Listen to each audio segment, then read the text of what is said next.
पप्पा, हा बेटा. तामिळनाडूतील ऐतिहासिक निकालाची चर्चा का चालू आहे? काय झालं बेटा, गेल्या 50 वर्षामध्ये दोनच पक्ष तामिळनाडूमध्ये आहेत. एक आहे DMK आणि दुसरा आहे AIADMK. या दोन पक्षाची सत्ता आलटून पालटून त्या ठिकाणी येत असते. पण बेसिक जो मूलाधार आहे तो आहे द्रविड विचाराचा. द्रविड विचाराचे हे दोन्ही पक्ष आहेत.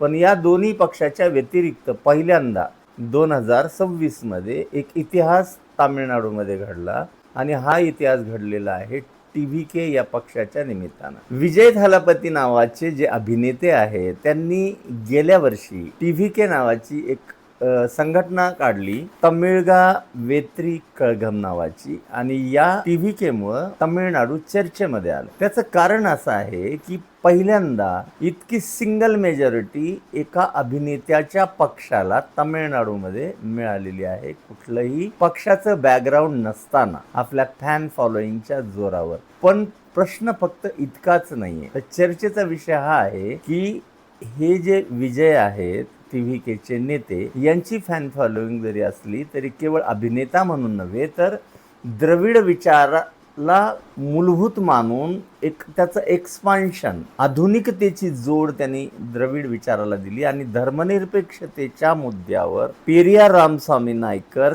कामराज आणि डॉक्टर बाबासाहेब आंबेडकर यांच्या विचारांना घेऊन या विजय थालापतीने आपल्या पक्षाची बांधणी केली आणि माझा पक्ष हा भाजपचा वैचारिक शत्रू राहील अशी पॉलिटिकल आयडियोलॉजी सुरू केली आणि DMK आपला राजकीय प्रतिस्पर्धी राहील, परंतु भाजपला मात्र त्यांनी राजकीय शत्रू असं म्हटल्यामुळं आणि सगळ्यात महत्त्वाचं, या विजय थालापतीने आपल्या घोषणापत्रामध्ये युवकांना, विद्यार्थ्यांना, महिलांना, खास करून शेतकऱ्यांना, या सगळ्या वर्गाला, जे आर्थिक दुर्बल घटकातले लोक आहेत अशा मतदारांना डोळ्यासमोर ठेवून त्यांच्यासाठी लोककल्याणकारी अशा योजना आपल्या जाहीरनाम्यातून दिला आणि या जाहीरनाम्यावर विश्वास ठेवून तिथल्या जनतेने त्यांना तब्बल 108 जागा त्यांना दिलेल्या आहेत. म्हणून या विजयाची किंवा तामिळनाडूमध्ये होणाऱ्या सत्तांतराची चर्चा आपल्याला दिसत आहे. लक्षात आलं बेटा तुझ्या?